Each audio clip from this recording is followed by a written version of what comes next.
আল্লাহকে পেতে হলে কই যেতে হবে? ওলির কাছে যেতে হবে। এক জামানা সহবতে বা আউলিয়া আদ বেহে তেরে সাদ সালতায়াতে বেরিয়া।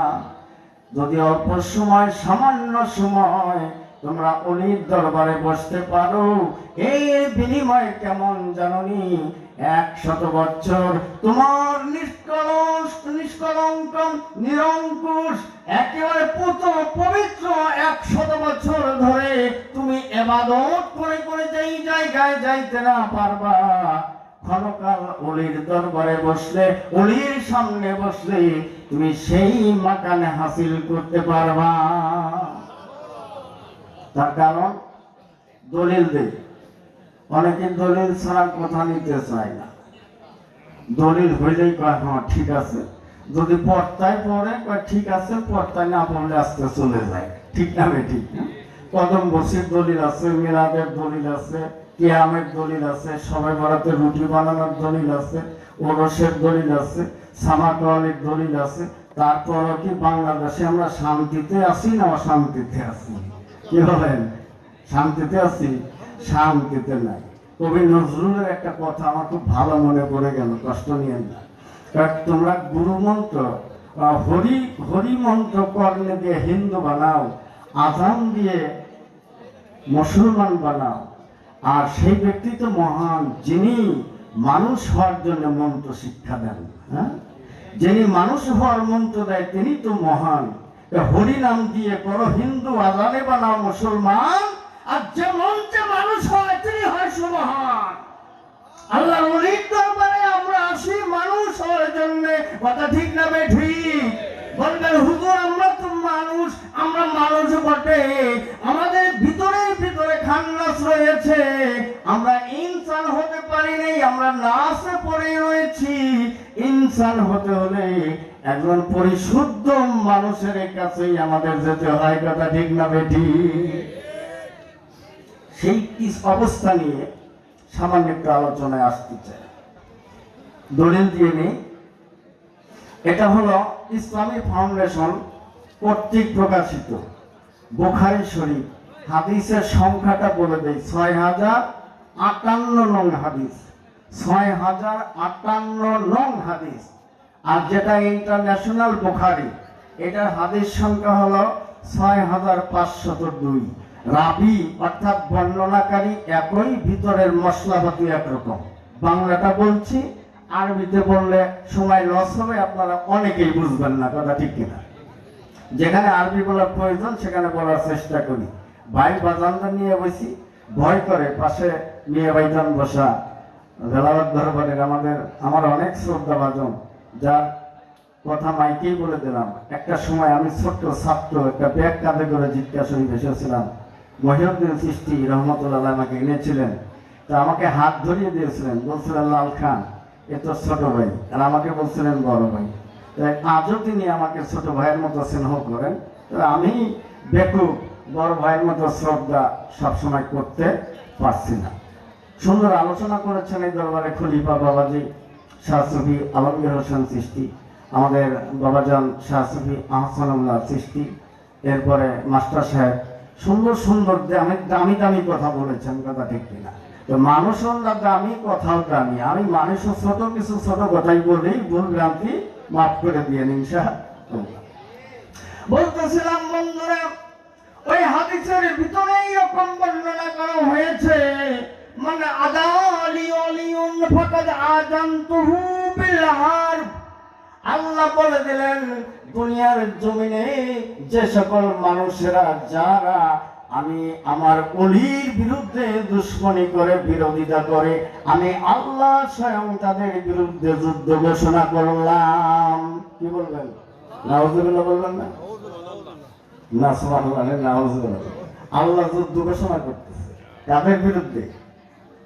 কাদের বিরুদ্ধে বুঝতে হবে। দলিল দিলাম, বুখারী শরীফ ইসলামী ফাউন্ডেশন কর্তৃক প্রকাশিত, হাদিস নং হলো 6058, মনে রাখেন।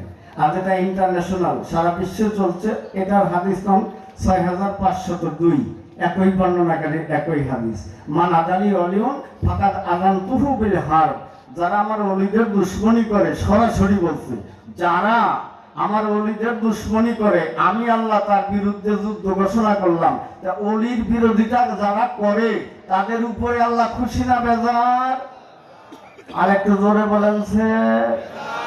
দলিল দেওয়া লাগে, আমি মুফাজ্জল যতক্ষণ বেঁচে আছি আপনাদের ভয় নেই।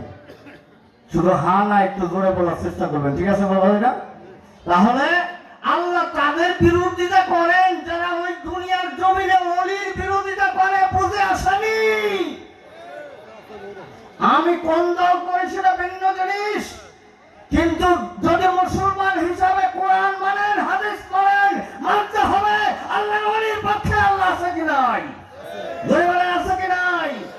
জোরে বলেন আছে কি নাই? আল্লাহর ওলির পক্ষে আল্লাহ এমন ভাবেই আছেন, যত দলিল আছে ছেড়ে দিলাম, কোন একটা দেখাইতে পারবেন না এই কাজ করলে আমি আল্লাহ যুদ্ধ ঘোষণা করি, আল্লাহ জাহান্নামে দেবে, অনন্তকাল শাস্তি দেবে, অনেক কিছু বলা আছে। কিন্তু আল্লাহ যুদ্ধ ঘোষণা করে এই কথাটা একটা জায়গায় মাত্র আমি পেয়েছি খুঁজে। যদি অন্য জায়গায় কেউ পেয়ে থাকেন আমাকে দিবেন, আমি আপনাকে উস্তাদ মান্য দেব।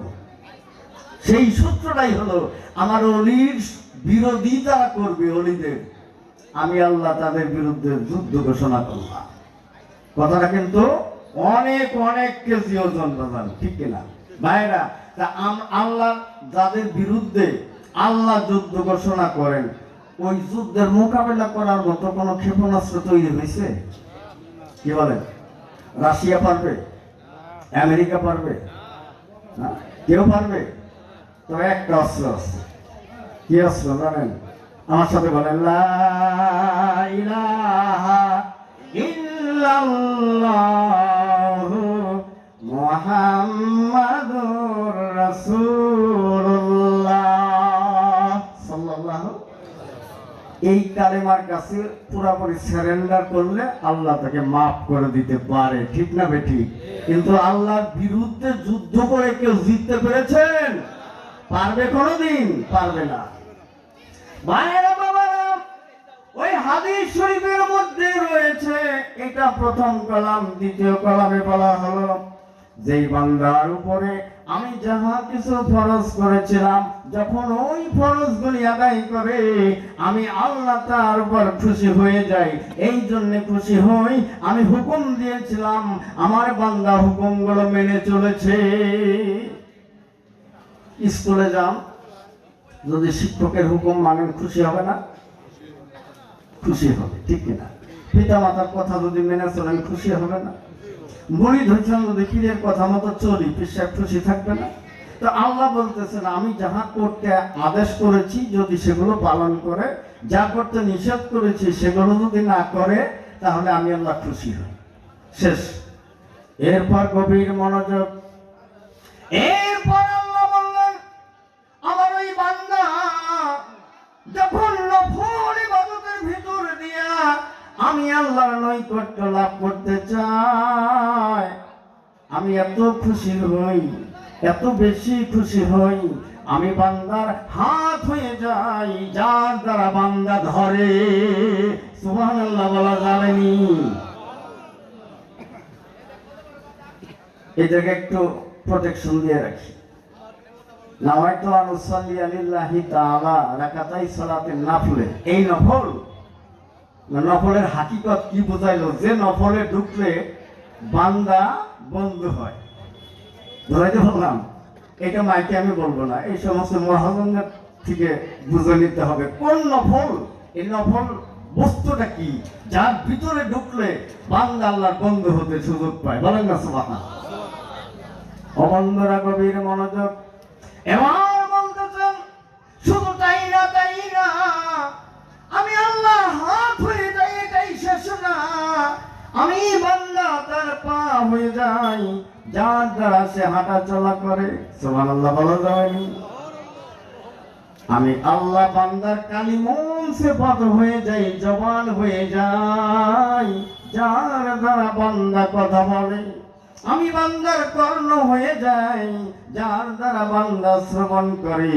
আমি বান্দার চক্ষু হয়ে যাই, যার দ্বারা আমার বান্দাগুলি দেখে।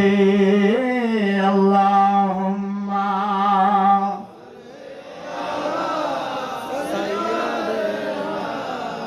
মাওলানা ওয়ালা আলি।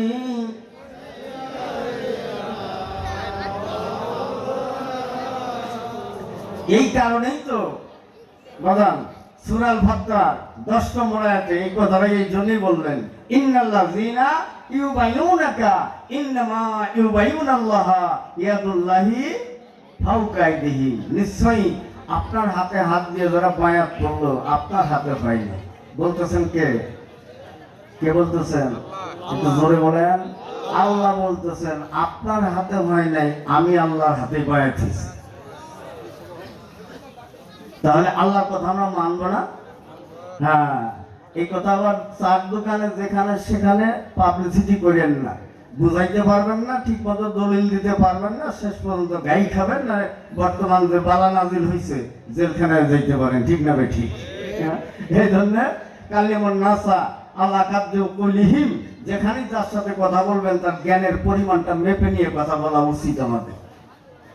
ও ভাই বন্ধুরা, নিশ্চয় যে হাতে হাত দিয়ে বায়াত করো, আমার আল্লাহ বললেন ওই হাত তোমার হাত নয়, আমি আল্লাহর হাতেই বায়াত হয়েছে।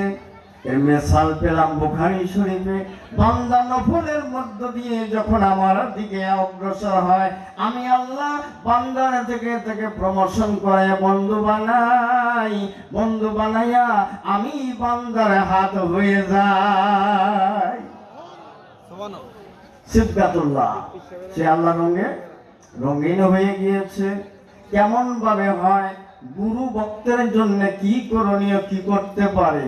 আমরা যেখানে মাস্টার সাহেব কথা রেখে গেলেন, গুরুকে তো আমরা বুঝি না, গুরুকে চিনি না।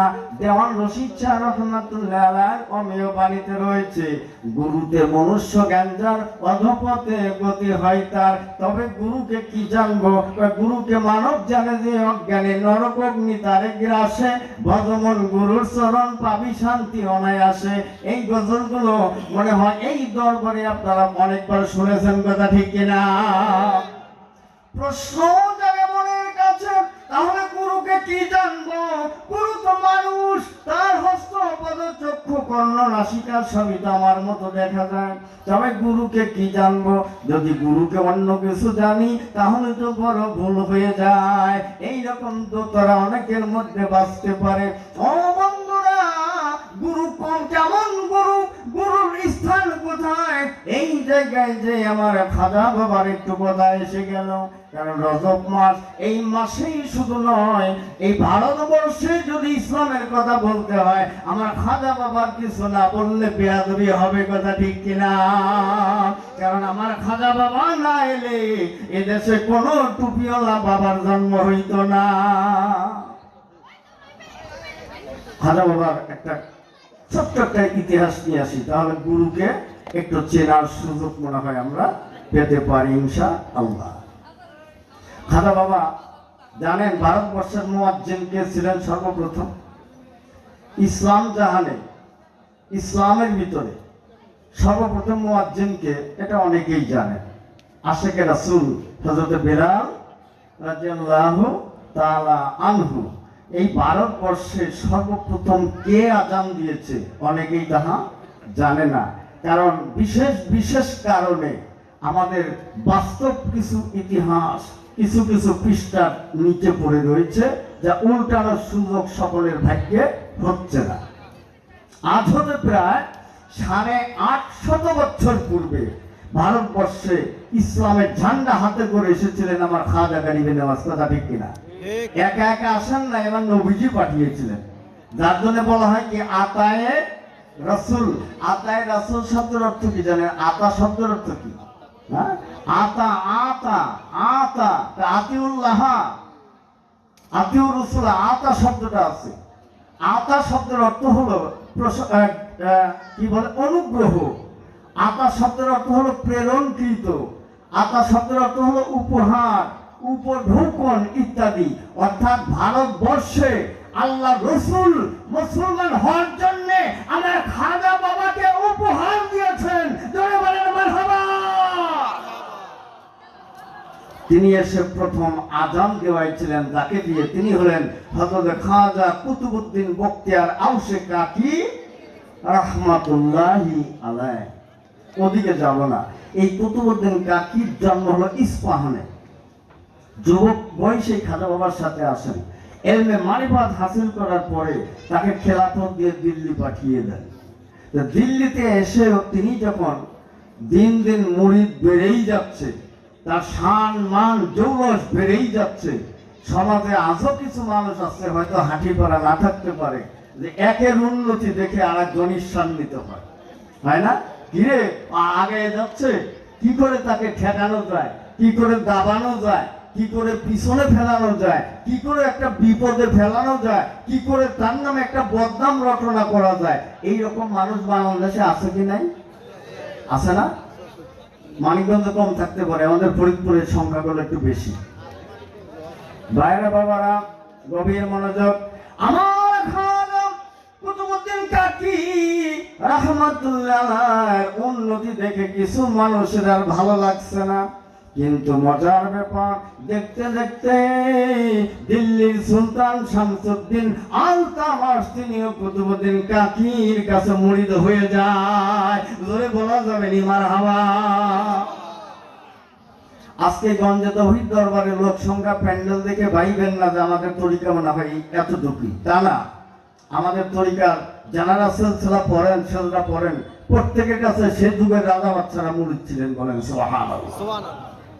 ভাইরা বাবারা সংক্ষেপ করে বলছি, কুতুবউদ্দিন কাকি যখন এগিয়ে যাচ্ছেন, একটি মহল তার বিরোধিতায় লেগে গেল।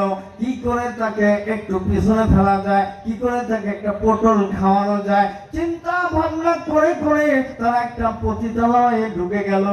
গর্ভবতী একটা মহিলাকে ম্যানেজ করলো, কিছু স্বর্ণ দিয়ে টাকা দিয়ে বলল, ও মহিলা, সারা জীবন তো পাপের অতল তলের মধ্যে হাবুডুবু খাচ্ছ, দুনিয়ার জীবনে যে কয়েকদিন বাঁচো, একটু সুখে থাকো, শান্তিতে থাকো, এতগুলো স্বর্ণ মুদ্রা দিব, টাকা দিব, আরো দিব, মাত্র একটা পাপের কাজ তোমার করতে হবে। সারা জীবন তো পাপই করো না, আর একটা পাপ করো, এতগুলো দিব, আর জীবনে তোমার পতিতলায় থাকতে হবে না। কি কাজ? সুলতান তো ন্যায় বিচারক। সুলতানের পাশে একজন ফকির বসা থাকে। তুমি নালিশ দেবা যে ফকির আমার স্বামী, তার অরুজাত সন্তান আমার গর্বে, কিন্তু আমার পাত্তা দেয় না, পরিচয় দেয় না, আমি আপনার দরবারে উপযুক্ত বিচার চাই। ভাই আর কি বলে? হয় কথাটা বলেই না, স্বর্ণ আরো দেব। আমরা তো বেশিরভাগই বস্তুবাদী, ঠিক না? বেজা হয় না, স্বর্ণের দিক তাকায় তাকায় চিন্তা করতেছে, সর্বনাশ এই নেই, এত পাপ করলাম আর একটা মিথ্যা কথা, আমার যদি মাইলে ভালো, আমরা সাক্ষী দেবো, তোর কোনো ভয় নেই। সুলতানের দরবারে চলে আসছে। সুলতান শিখাই নিয়ে আসছে তো, মিথ্যা কথা যখন মিশাল দিয়ে বলে মিষ্টি মিষ্টি লাগে। কথাটা মনে রেখেন, আমার জীবনে আর দেখা হইতে পারে কি না পারে আল্লাহ জানে। সত্য কথা বেশিরভাগ কর্কশ থাকে, রস কম থাকে, কারণ সত্যের একটা শক্তি থাকে আলাদা, ঠিক না বেটি? আর মিথ্যা কথার মধ্যে রসালো থাকে, কারণ তার মধ্যে কি বেরিয়ে আছে। এবার মহিলা বলল, সুলতান, ও সুলতান, আপনি গরিবের বিচার করেন কিনা? এক নম্বর, আপনি কি গরিবের বিচার করেন? সুলতান বলে, তুমি কে?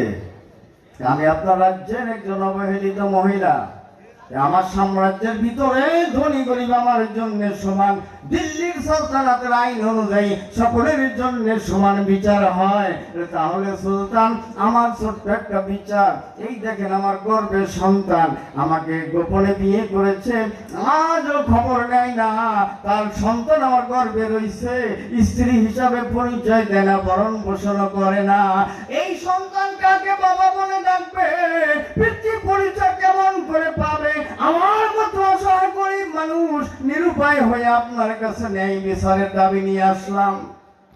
সুলতান গর্জে উঠছে, এই সুবহানাল্লাহ, তারা হচ্ছে মহিলার ঠিকানা দিলে এই ওই পেটাকে ধরে নিয়ে আয়। মহিলাকে সুলতান ধরতে হবে না, আমার স্বামী নিকটেই রয়েছে। সুলতানের দিক সেদিক তাকায়, জীবনও তো ভাবতে পারে নাই তার মুর্শিদের কথা বলবে। সুলতান বলছে, কই তোমার সেই স্বামী? মহিলা আঙ্গুল দিয়ে দেখিয়ে দেয়, সুলতান আপনার পাশে বসা ওই ফকির বেটা হলো আমার স্বামী। জোরে বলেন না নাউজুবিল্লাহ। সুলতান গর্জে উঠছে, এই বেয়াদব মহিলা, বেয়াদব, তার সম্পর্কে কি বলছো? সুলতান আগেই তো বলছিলাম, মনে হয় গরিবের বিচার আপনি করবেন না। সুলতান তো বিপদে, ঠিক না? একদিকে সুলতান আর একদিকে তার গুরু। এবার আল্লাহ বলি সুলতানের মুখের দিকে চেয়ে ইশারা দিলেন, ও সুলতান ফিরাইয়ে দিও না, বিচারটা ধরো। চোখে চোখে কথা হয় কিনা? কি কথা হয়? সুলতান বলতেছেন, ও মহিলা তুমি চলে যাও, আজকে চলে যাও, অমুক দিন তুমি সাক্ষী লইয়া আসবা, অমুক দিন তুমি সাক্ষী নিয়ে আসবা, তোমার সাক্ষী প্রমাণে দেখি কি করা যায়। ওদিন বিচার মুলতবি দিয়া খাস মহলে চলে যায়। গভীর রজনীতে, গভীর মনোযোগ, এই আজকে এটাই আমার শেষ বয়ান। গভীর রজনীতে সুলতান সাদামাটা পোশাক পরে আপন মুর্শিদ কেবলা জানের হুজরার মধ্যে ঢুকে যায়, পা দুখানা কোলের মধ্যে লইয়া চুমু খায় আর অথর নয়নে কান্দে। আল্লাহর ওলি বলতেছে, সুলতান কেন তুমি কাঁদো, তোমার কি হয়েছে? বাবা জান আমার, আমি মুরিদ হইয়া কোনোদিন পীরের বিচার করতে পারবো না, আপনার অনুমতি নিতে এসেছি, আপনি অনুমতি দিলে আজ রাতের অন্ধকারে আমি দিল্লি ছেড়ে পালিয়ে অন্য কোথাও চলে যেতে চাই। সুলতান কয়, সুলতান এই কথা বলায় হুজুর বলতেছে, না বাবা তুমি পালিয়ে গেলে কি তোমার গুরুর ইজ্জত বাঁচবে? আরো বেড়ে যাবে কলঙ্ক, নিশ্চয়ই দোষী, ঠিক না? নিশ্চয়ই দোষী না, সুলতান পালালো কেন? সুলতান সুযোগ পেয়ে গেল। সুলতান বললেন, বাবা ও আমার দরদি, বাদীনি তো সাক্ষী নিয়ে আসবে, আপনার সত্যায়িতর জন্য কোন সাক্ষ্য প্রমাণ আছে কি নাই? গভীর মনোযোগ বাবারা। গুরু কি করে, ভক্তের জন্য গুরু কোথায় গিয়ে কি করে, একটু এই আলোচনার থেকে বোঝা যাবে। এবার খাজা কুতুবউদ্দিন কাকি রহমাতুল্লাহ আলাইহি উঠে বসলেন। উঠে বসে চিন্তা করতেছেন, ও সুলতান বলতেছে, সুলতান রে, শিশুকালে মা হারিয়েছি, বাবা হারিয়েছি, ভাই বন্ধু আত্মীয় স্বজন সব ত্যাগ করিয়া আমি আমার মুর্শিদ খাজা কারিমে নওয়াজের ধুলা কাঁধে লইয়া ভারতবর্ষে এসেছি। এখানে আমার কেউ নাই, আপন বলতে কেউ নাই, তবে একটু অপেক্ষা করো, দেখি আমার সাক্ষী দেওয়ার জন্য কাউকে খুঁজে পাই কিনা। একটু ভাব দরিয়া ডুবলেন। ভাব দরিয়া ডুবার পর একটা শব্দ ভেসে আসলো, যেটা আমার দাদা গুরু আল্লামা মনসুর শাহ রহমাতুল্লাহ আলাইহি কিতাবে লিখেছেন, রত্নমালা কিতাবে, আমার আর কেহ নাই মুর্শিদ বিনে, আমার আর কেহ নাই। বলেন, মুর্শিদ বিনে আমার সদা মন বাঁধা আমার ওই চরণে, আর কেহ নাই মুর্শিদ বিনে, আমার আর কেহ নাই।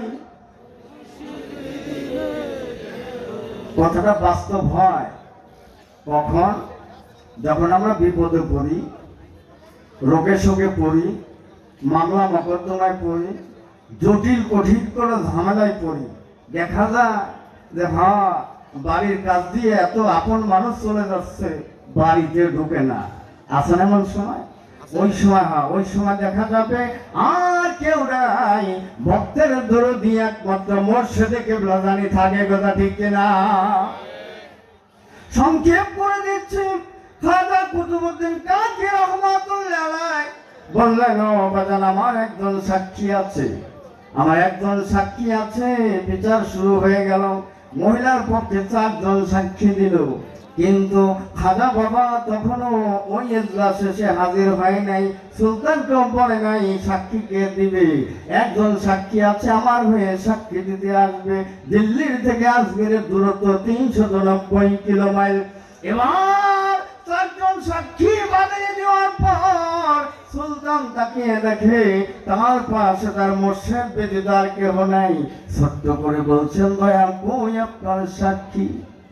কুতুবউদ্দিন কাকি রহমাতুল্লাহ আলাইহি চক্ষু বন্ধ করে ডাক দিয়েছে, কোথায় রে কাঙ্গালের দয়া, একবার দেখে যাও, দেখে যাও রে। ডাক দিও দেরি হয়, সঙ্গে সঙ্গে দেখে দিল্লির রাজ দরবারে খাজা গরিবের নওয়াজ এসে হাজির হয়েছে। জোরে বলেন না সুবহানাল্লাহ। মুরিদের হয়ে সুলতান উঠে দাঁড়াইছে। খাজা বাবা আসছেন না, আজকে আমি মেহমান হয়ে আসি নাই, দাওয়াতে আসি নাই, আমি এসেছি আমার মুরিদকে উদ্ধার করার জন্য। ও বাজান, মুরিদ যখন বিপদে বিপাকে পড়ে যায়, একমাত্র গুরুই থাকে তার মুক্তির কান্ডারি, কথা ঠিক কিনা? আল্লাহ রাব্বুল আলামিন আমাদেরকে আপন আপন মসজিদের চরণের দাসানো দাস রূপে কবুল করিয়া নিদানের সময়, আমার মরণে, আমার কবরে, আমার হাসরে, মিজানে পলসরাতে আমি যেন আমার গুরুকে সঙ্গে নিতে পারি, গুরুর সঙ্গে হয়ে থাকতে পারি। আজকের রোজ শরীফের উছিলায় এই মুসাফিরের মোনাজাত আল্লাহ কবুল করে নাও। জোরে বলে না আমিন। আমার আইনা ইল্লাল বালাক। সংক্ষিপ্ত কথার মধ্যে দীর্ঘায়ু কিছুটা হইলেও আপনারা যারা বসছেন, আমার কথায় সুরে ভাষায় কোনো রকম কিছু ত্রুটি হলে ক্ষমা সুন্দর দৃষ্টিতে দেখবেন। সকলে সুখে থাকেন, সুস্থ থাকেন। একটা অনুরোধ করে যাই, যারা তরিকতে আসছেন শরীয়তকে প্রাধান্য দেন, শরীয়তকে আঁকড়িয়ে ধরেন, তরিকতকে এগিয়ে নেওয়ার জন্যে যার যার বাড়িতে তরিকা প্রতিষ্ঠিত করেন। আপনি মারা গেলে পরে আপনার বাড়ি তরিকা থাকবে না, আপনার নামে একটা একদম মেলাদও হবে না। এই জঞ্জালটা একটু মেটানোর চেষ্টা করবেন। জেলা হইলেন সকলের তরিকা প্রতিষ্ঠিত করুন, একতাবদ্ধ হয়ে চলুন। আল্লাহ কবুল করুন, বলেন আমিন। ওয়া মা আলাইনা ইল্লাল বালাগ। আসসালামু আলাইকুম ওয়া রাহমাতুল্লাহি ওয়া বারাকাতুহু।